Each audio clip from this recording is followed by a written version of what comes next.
Modern review में आपका स्वागत है दोस्तों। मैं हूं आपका दोस्त और होस्ट। आप लोग मुझे मॉडर्न बुला सकते हो। तो आज मैं रिव्यू करने वाला हूं वन पीस मंगा chapter 1019।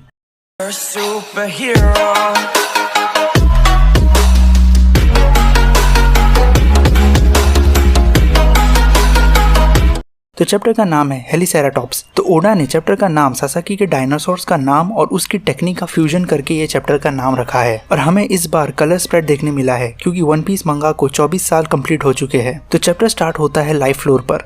Queen non stop laser attack कर रहा है सांजी पर और सांजी मुस्कुराकर कहता है कि फ्रैंकी को बहुत अच्छी लगेगी ये पावर। फिर हमें जोरो दिखता है, उसे मियागी इंजेक्शन लगा रहा है। फिर सीन शिफ्ट होता है लॉ की शिप पर।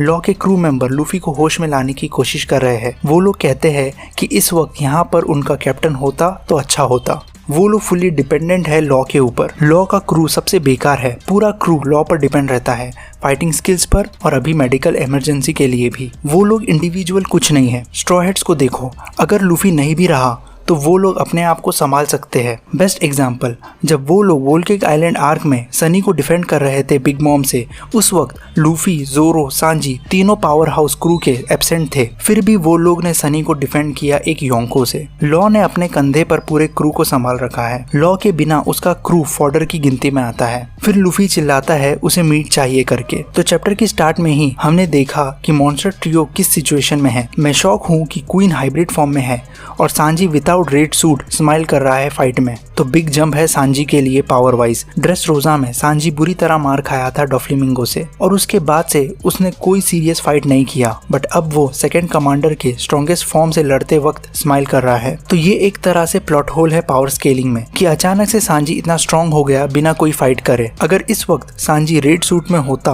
और स्माइल कर रहा होता तो समझ आता है, बट विदाउट रेड सूट जमा नहीं। इससे सांजी की फाइट में सीरियसनेस और सेंस ऑफ डेंजर कम हो गया है कि जब बेस सांजी हाइब्रिड क्वीन को संभाल रहा है तो रेड सूट में तो ओवर पावर कर ही देगा उसे वो। और जब मैंने क्वीन का हाइब्रिड फॉर्म देखा था तब मैंने कहा था कि जोएन यूजर के पास और भी फॉर्म हो सकते हैं और मैं चाहता हूँ कि ये क्वीन का स्ट्रॉन्गेस्ट फॉर्म ना हो। तो शायद ओडा हमें क्वीन का और एक फॉर्म दिखा दे जिसमें वो सांजी को भारी पड़ेगा। और लूफी और जोरो को जब भी हम नेक्स्ट टाइम देखेंगे वो लोग हील हो चुके रहेंगे। और लूफी का तो सेटअप हो गया है पहले से कि लूफी को खाना दे दो वो हील हो जाता है। वैसे ही मैं सोच रहा हूँ जोरो को साके देने से वो हील होगा या नहीं। फिर सीन शिफ्ट होता है फ्रैंकी और सासाकी की फाइट पर। मुझे ये नहीं समझ रहा कि सासाकी के आर्मर्ड डिवीजन ने कब ओटामा के डांगो खाए, क्योंकि पूरा टाइम तो वो लोग सासाकी के साथ ही थे। फिर फ्रैंकी बोलता है कि तू बहुत टफ है, मैंने तेरे पर कितने फिनिशिंग अटैक्स किया हूँ। और सासाकी कहता है कि यही मैं तेरे लिए भी कहूंगा। और सासाकी फिर उसके हाइब्रिड फॉर्म में ट्रांसफॉर्म होता है। एंड आई हैव टू से कि मुझे सासाकी का हाइब्रिड डिजाइन अच्छा लगा है। सासाकी का डिजाइन गॉडजिला मूवी में दूसरे जो काइजू होते हैं उसके जैसा है। सासाकी ह्यूज और मेनेसिंग लग रहा है। मुझे कमेंट्स में बताना आपको कैसा लगा सासाकी का डिजाइन। पर पर्सनली मुझे सासाकी का हाइब्रिड डिजाइन बहुत अच्छा लगा। ये मेरा सेकंड फेवरेट डिजाइन है। फर्स्ट पर है एक्सड्रेक का डिजाइन टोबिरोफो में से। और हमें सासाकी के पेट पर बड़ा घाव दिखता है जो फ्रैंकी ने उसे दिया था, उसका attack V for victory flash से। फिर सासाकी की स्वॉर्ड में से ब्लेड्स निकलते हैं और चेन सॉ की जैसे घूमने लगते हैं। फिर सासाकी के नेक फ्रिल भी घूमने लगते हैं, उससे वो उड़ पा रहा है। फ्रैंकी की फाइट हमेशा मैनली और गूफी होती है और वन पीस के कैरेक्टर्स हमेशा से वियर्ड रहे हैं। तो मुझे नहीं लगता रीडर्स को सासाकी की ये टेक्निक अजीब लगेगी। और मैंने कहा ना, जोन यूजर के पास और फॉर्म होते हैं, वो लोग अपनी बॉडी को अलग अलग वे में यूज कर सकते हैं। बेस्ट एग्जाम और एनीज लॉबी में भी काकू फनी वे में उसका फॉर्म यूज कर रहा था। और फिर सासाकी अटैक करता है बीस्ट पायरेट जो अभी अलायंस की तरफ है और टेक्निक का नाम है हेलिसेराटॉप्स। और इस टेक्निक पर चैप्टर का सासाकी के फ्रिल्स उसे मोमेंटम गेन करने में काम कर रहे हैं प्रोपेलर्स की तरह। फिर सासाकी अटैक करने आता है और वो पैनल मुझे journey to the mysterious island movie का सीन याद आ गया। और अचानक से वो आगे बढ़ने की बजाय पीछे हो जाता है और वो कहता है कि मुझे स्पेस चाहिए था और फोर्स के लिए। पर फ्रैंकी बोलता है झूठ मत बोल, तू गलती से पीछे गया है। फिर सासाकी अटैक करता है और फ्रैंकी ब्लॉक करता है। पर सासाकी के अटैक से जनरल फ्रैंकी का लेफ्ट शोल्डर एक्सप्लोड हो जाता है। पर फ्रैंकी इस मौके का फायदा उठाकर उसे सुप्लेक्स मारता है। फ्रैंकी सासाकी को कहता है कि तू टफ है पर तेरा वीक स्पॉट तेरा पेट। और फिर से Franky V for victory flash से अटैक करने जाता है सासाकी के पेट पर सासाकी डॉज करता है अटैक। फिर दोनों स्वॉर्ड से बैठ और फ्रैंकी कहता है मैं स्वॉर्ड फाइटिंग में इतना अच्छा नहीं हूँ और फ्रैंकी की स्वॉर्ड टूट तो मैं सोचा फ्रैंकी के क्रू में one of the strongest sword One Piece की दुनिया में। भाई कुछ टिप्स ले लेता उससे और फिर फ्रैंकी भाग और चार्ज करता है उसका फाइनल अटैक। और जैसे सासाकी उस पर अटैक करने आता है, फ्रैंकी अटैक करता है जनरल कैनन से और सासाकी को हवा में उड़ा देता है। सासाकी ने डैमेज लिया है बट वो नॉकआउट नहीं हुआ है। वो फिर से अटैक करता है फ्रैंकी पर और फ्रैंकी हेड ऑन अटैक लेता है सासाकी का। उस मूवमेंट में फ्रैंकी जनरल फ्रैंकी से निकलता है और रेडिकल बीम से सासाकी के पेट पर अटैक करता है। मुझे नहीं लगता सासाकी को पता था कि जनरल फ्रैंकी बस एक रोबोट है और फ्रैंकी उसे कंट्रोल कर रहा है और सासाकी नॉकड आउट हो चुका है। बाय द वे दोस्तों, अगर आप ये वीडियो एंजॉय कर रहे हो तो सब्सक्राइब करना ना भूलना।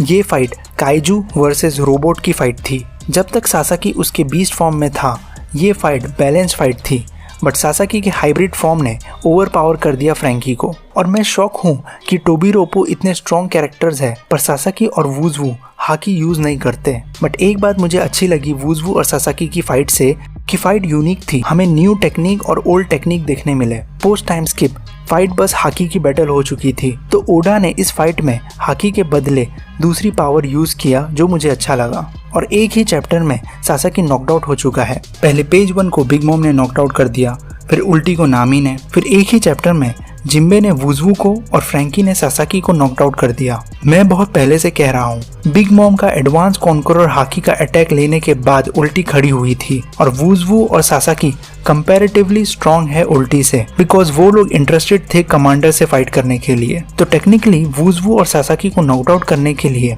मुझे लगता है बिग मॉम के एडवांस कॉन्करर हाकी पंच के इतना पावरफुल अटैक करना होगा। पर जिम्बे ने आर्नामेंट या एडवांस आर्नामेंट हाकी से वुज़वू को नॉकड आउट कर दिया और फ्रैंकी की बीम से सासाकी नॉकड आउट हो गया है। तो यहाँ प्लॉट होल बनता है पावर स्केलिंग वाइज। कहाँ बिग मॉम का एडवांस कॉन्करर हाकी का पंच और कहाँ फ्रैंकी की बीम। मैंने वुज़वू की डिफीट से कहा था कि फाइट बहुत रश हो गई है, कि एक ही चैप्टर में हमने उनकी सही से फाइट देखे और वही चैप्टर में खत्म भी हो गई उनकी फाइट। वैसे ही यहाँ भी हुआ कि एक ही चैप्टर में फ्रैंकी की फाइट खत्म हो गई।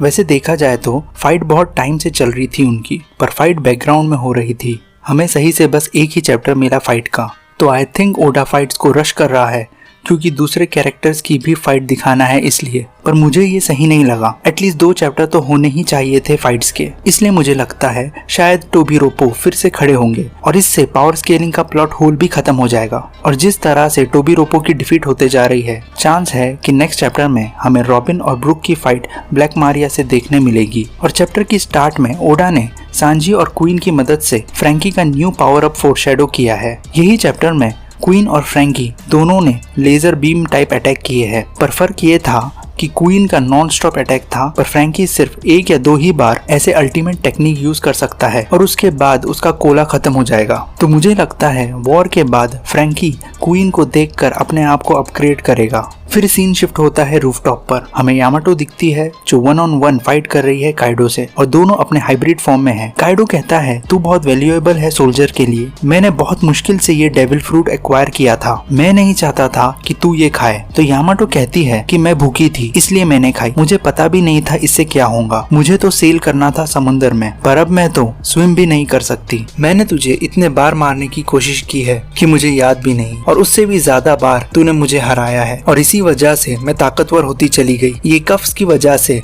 मैं वानों में हूँ ऐसा मत सोचना।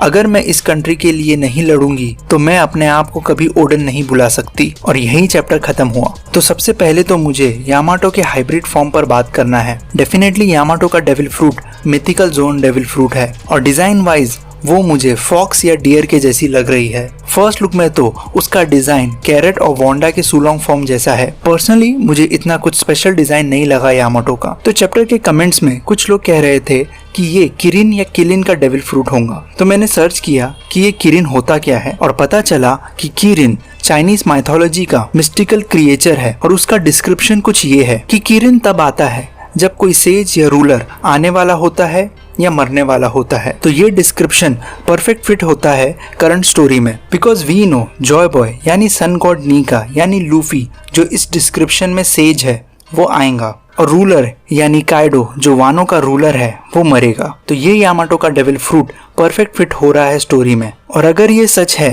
तो ओडा को सल्यूट है कि इतनी डिटेल स्टोरी कोई कैसे सोच सकता है। Oda sir, you are truly one of the greatest story teller of all time, no doubt. और ओडा ने ये हिंट तो हमें दे दिया है कि Yamato straw hat crew join करेंगी। तो क्वेश्चन ये था कि कैरेट का क्या, और कैरेट की स्पेशलिटी उसका सूलोंग फॉर्म था, और वैसा ही सेम फॉर्म ओडा ने यामाटो को दे दिया है। अब आई थिंक ओडा ये सटल हिंट हमें देना चाह रहे हैं कि यामाटो ने कैरेट की जगह ले ली है स्ट्रॉ हैट क्रू में, और कैरेट अब स्ट्रॉ हैट क्रू का हिस्सा नहीं होंगी। बिकॉज जो भी कैरेट है in terms of design, character, strength, हर एक वे में यामाटो उससे बेटर है। और मुझे लगता है यामाटो ने ये डेविल फ्रूट खाई एस से फाइट करने के बाद, क्योंकि अगर उसने ये फ्रूट पहले ही खाई हुई होती तो वो एस को आराम से डिफीट कर देती। और यामाटो 1-on-1 फाइट कर पा रही है काइडो से हाइब्रिड फॉर्म में। मेरे एक रिव्यू में मैंने कहा था कि यामाटो तो स्ट्रॉन्ग है ही, बट एडवांटेज ये होगा यामाटो का दूसरों से काइडो से लड़ने में कि यामाटो को काइडो का फाइटिंग स्टाइल और टेक्निक पता होंगी। और इस चैप्टर ने ये बात कंफर्म किया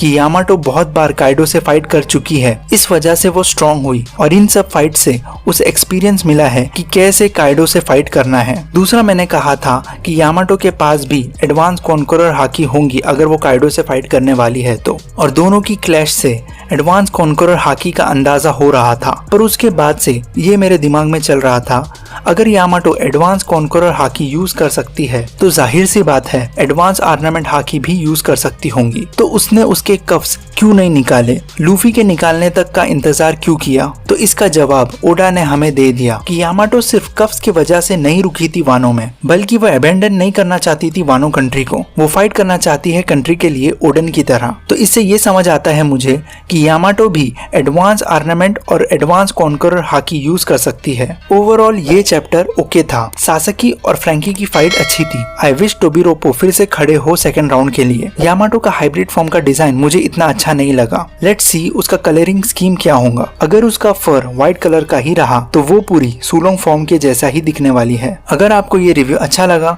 तो इस वीडियो को लाइक और शेयर करें, कमेंट्स में बताएं आपकी राय, सब्सक्राइब भी करें इस चैनल को और इंस्टाग्राम पर भी मुझे फॉलो करें। तो मिलते हैं अगले वीडियो में।